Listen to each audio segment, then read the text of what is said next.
yra taip apie Vėgėlę, kuris jau pasiskelbė, kad kandidatuos šią savaitę. Ir jūsų klausimas, tai būtų įdomu sužinoti, kas iškėlė ir palaiko Vėgėlę. Aš nežinau, aš nesu Vėgėlės rinkiminių štabo pirmininkas, ar dar kokio nors dalyko, reiškia, aš Vėgėlę laikau dabartinės sistemos atstovų, nes tai yra logiška, tai yra teisinės sistemos atstovas, tai yra advokatas, į advokatūrą netaip paprastai įeisi, ten irgi reikalinga praeiti kaip toje rezidentūrą, reiškia, daktarų ir panašiai, ir taip toliau, turėti pakankamai rimtą užnugarį ir panašiai. Ir tai, kad jisai šiandien ruošiasi eiti ir kad jisai išsikėlė, pats, reiškia, ar ten kažkas, tai kokia politinė jėga. Ne pats jis išsikėlė. Tai yra tiesiog, reiškia, jeigu rimtai šnekant, tai yra projektas, kokiu mes jau turėjome. Prisiminkit Valinską, tą pačią Laisvės partiją prisiminkim panašiai. Aišku, kai diena, kad Laisvės partija kaip partija praktiškai praranda savo rinkėjus, jau prarado savo rinkėjus, atvirai kalbant, niekados jų ir neturėjau tiek, kiek atėjau, čia jau reikėtų atskirai kalbėti visiškai, iš kur jinai damažgavo dar tos rinkėjus tokiai dideliam masiai, kad galėtų, reiškia, ateiti ir būti viena iš valdančiųjų, bet kaip čia susiklostė tokia situacija politinė, kad tai buvo, toks dalykas buvo galimas. Lygiai tai todėl Vėgėlė, mano gal, tai yra mano subjektyvė, aš nenoriu įžeisti Vėgėlės kaip žmogaus, tai yra žmogus, kuris pakankamai nešpietnai atrodo, kalba rekst moku, advokatas nemokės tau kalbos rekst, taigi tada jis ne advokatas.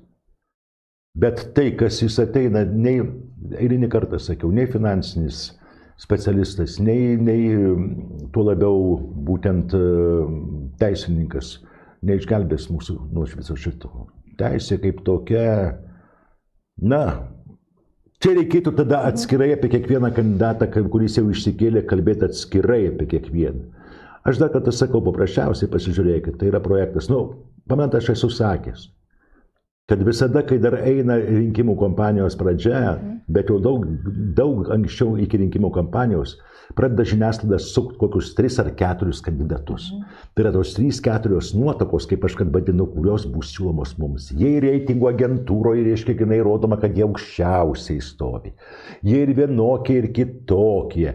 Ten yra kažkur tai apačioj dar kažkas, tai kažkokio tai mailiai plaukia, jos dėmesį nieks nekreipiam ar ne, o čia viršų ir iš kito, jeigu Vėgėlė,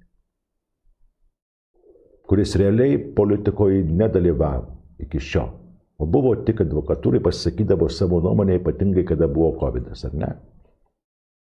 Iškeltas tą paviršių ir atsiranda tarp 3 ar 4, reiškia, tų, kurių siūlo. Tai jūs patys supraskite, kad tai yra ta pati sistema, tik tai bando, reiškia, jinai atvest, susidarius situacijai šiandieniniai, bandoma atvest žmogus, kuris bus palankus tai sistemai ir tiems, vedliams, kurie tą sistemą valdo šiai dienai, bent jau įsivaizduoja valdo.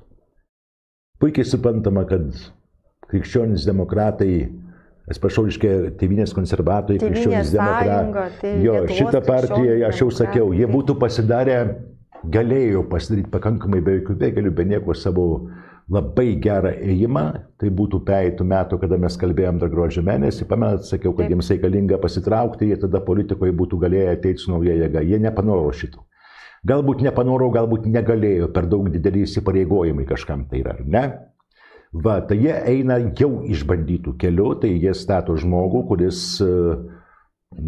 turėtų atitraukti bent jau dalį balsų nuo konkurentų sisteminiai partijai, nes už jos stovi sisteminės jėgos ir be jokios abejonės atitraukti savo, kaip čia pasakyti, tokiu patrauklumu, atitraukti dėmesį nuo tų jėgų, kurios yra nesisteminės, nuo tų kandidatų. Tai yra politinis žaidimas. Ar įmanoma Vėgėlei tapti prezidentu? Ne, neįmanoma. Aš tai sakau jau dabar. Jis nebus prezidentas. Vėl Vytautas klausė, tai o Tutkui įmanoma tapti prezidentu?